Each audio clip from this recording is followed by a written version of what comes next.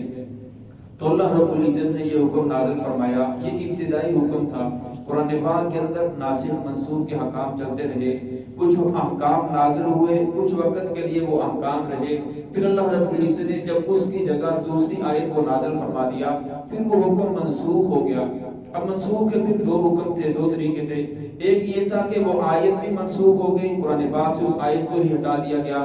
اور اس کا حکم بھی ختم ہو گیا، اور ایک یہ ہوا کہ آیت کو تو باقی رکھا لیکن حکم کو منسوخ کر دیا۔ یہ آیت اسی کے بارے میں ہے، پہلے یہ وصیت کے بارے میں نازل ہوئی تھی، لیکن جب سورۃ النساء کے اندر پورا رکوع آئے گا، اللہ رب نے جب ان آیات کو نازل فرمایا، اب اس آیت کی تلاوت تو باقی ہے لیکن اس کا حکم منسوخ ہو چکا ہے، لیکن آپ صلی اللہ علیہ وسلم نے اس کے ایک حکم کو باقی رکھا۔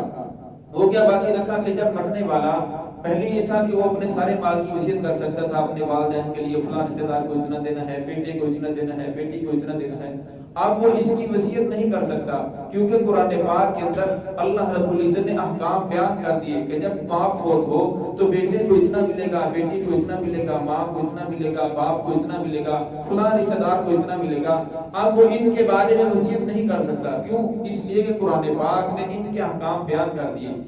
آپ فرمایا کہ اگر وہ وصیت کرنا چاہتا ہے تو اس کی وصیت چلے گی نہیں، اس کی وصیت صرف تہائی مال کے اندر چل سکتی ہے، اور تہائی مال کے اندر بھی وصیت ان کے بارے میں کرے گا کہ جن کے بارے میں شریعت نے بیان نہیں کیا، مثلا مسجد کے بارے میں، مدرسے کے بارے میں، یا کسی اور جزائے خیر کے بارے میں، تو وہ بھی اس کی جو وصیت ہے وہ تیسرے حصے کے اندر چلے گی۔ یہ نہیں ہو سکتا کہ ساری زندگی تو آپ اس کی جائیداد کو، مال کو استعمال کرتا رہا، جب مرنے کا وقت قریب ہے تو کہتا ہے کہ میرا سارا مال مسجد کے لیے وقف، میرا سارا مال مدرسے کے لیے وقف، ورنہ اب وہ وقف بھی کرنا چاہے تو وقف نہیں ہو سکتا۔ کیوں؟ اس لیے کہ اب اس کے ساتھ ورثاء کا حق متعلق ہو چکا ہے۔ اب اس کی جو وصیت ہے وہ صرف تہائی مال کے اندر چلے گی۔ مثال کے طور پر ایک آدمی نے مرتے وقت 3 لاکھ روپیہ چھوڑا ہے، تو اب جو 1 لاکھ ہے یعنی تیسرا لاکھ ہے اس کے اندر اس کی وصیت چل سکتی ہے۔ وہ وصیت کر سکتا ہے کہ یہ جو میری وصیت ہے یہ مسجد کے لیے ہے، مدرسے کے لیے ہے، فلاں بیوہ کے لیے ہے، مسافر خانے کے لیے، اسپتال کے لیے، یا کسی بھی کار خیر کے لیے وہ وصیت کرتا ہے، تو اس کے اندر اس کی وصیت نافذ ہوگی۔ باقی کسی اس کے مال کے اندر جو باقی 2 لاکھ ہے اس کے بارے میں اگر وہ وصیت کرتا بھی ہے کہ 3 لاکھ میں نے مسجد کو وقف کیا، باقی 2 لاکھ کے اندر اس کی وصیت نافذ نہیں ہوگی۔ تو اس آیت کے اندر اسی کو بیان فرمایا، فرمایا کتب علیکم اذا حضر احدکم الموت، فرمایا کتبہ کے بعد اگر لفظ اعلیٰ آ جائے تو پھر کتبہ فرضیت کے معنی میں ہوتا ہے، تو فرمایا تم پر فرض کر دیا گیا ہے، اذا حضر، جب تم میں سے کسی ایک کی موت آ جائے، ان ترک خیرا الوصیۃ، اور وہ مال و دولت کو چھوڑے، وصیت، پھر چاہیے کہ وصیت کرے والدین کے لیے، والاقربین، رشتہ داروں کے لیے، بالمعروف، اچھے طریقے سے، حقا علی المتقین، فرمایا یہ حق ہے پرہیزگاروں پر۔ اب اس آیت کا حکم تو منسوخ ہو چکا، اس لیے کہ سورۃ النساء کے اندر دوسرا رکوع نازل ہو چکا ہے جس کے اندر اللہ رب احکام بیان کر دی، لیکن اس کی تلاوت باقی ہے۔ قرآن پاک کے ہر حرف کی اپنی شان ہے، اپنی برکات ہے۔ فرمایا قرآن حدیث پاک کے اندر آتا ہے کہ جو قرآن پاک کا صرف ایک حرف پڑھے، اب اس آدمی نے ترجمانی صرف زبانی ایک حرف پڑھتا ہے یا اوپر دیکھ ایک حرف پڑھتا ہے، تو فرمایا اس آدمی کو ایک حرف کے اوپر 10 نیکیاں ملتی ہیں۔ پھر آپ صلی اللہ علیہ وسلم نے فرمایا لا اقول الف لام میم حرف، میں یہ نہیں کہتا کہ سارا الف لام ایک حرف ہے، بلکہ بل الف حرف و لام حرف و میم حرف، بلکہ الف ایک حرف ہے، لام ایک حرف ہے، میم ایک حرف ہے، یعنی الف لام میم 3 حرف ہے۔ فرمایا اس کی تلاوت کرو گے، تلاوت کے اوپر تو آپ کو اجر ملے گا، لیکن اس کا جو احکام ہے اس کے اوپر فرمایا اب عمل نہیں کیا جائے گا کیونکہ اب یہ آیت منسوخ ہو چکی ہے۔ فمن بدلہ بعد ما سمعہ فانما اسمہ، فرمایا وہ شخص جس نے اس حکم کو تبدیل کر دیا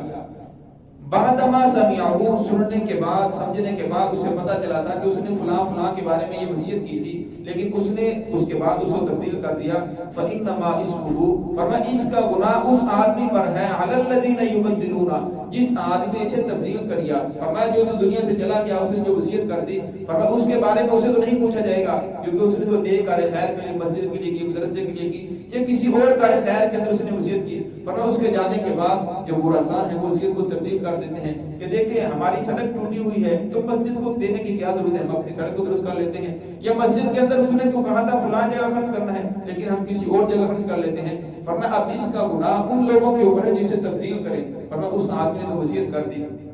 اور آگے فرمایا فمن خاف من موص جانفا او اثما، فرمایا اگر ان لوگوں کو خوف ہو کہ اس آدمی نے وصیت کے اندر جانفا کسی کی طرفداری کی ہے، او اثما یا اسی نے کسی گناہ کے اندر خرچ کرنے کو کہا ہے، اس میں سے کسی ایک بھائی کی وصیت طرفداری کرتا ہے کہ یہ بیٹا میری بہت خدمت کرتا رہا اس کو اتنا مال دینا ہے، فرمایا کوئی خدمت کرے یا نہ کرے یہ تو ان کے ذمہ فرائض ہیں، نہیں کریں گے تو وہ گناہ گار ہوں گے، لیکن میراث کے اندر سب کو برابر برابر تقسیم کیا جائے گا، یہ نہیں ہوگا کہ جو خدمت کرنے والا تھا اسے زیادہ دے دی، جو نہ کرنے والا تھا نافرمان تھا اسے کم کی، فرمایا اگر ایسا کرے گا تو قیامت دن پکڑ آ جائے گی۔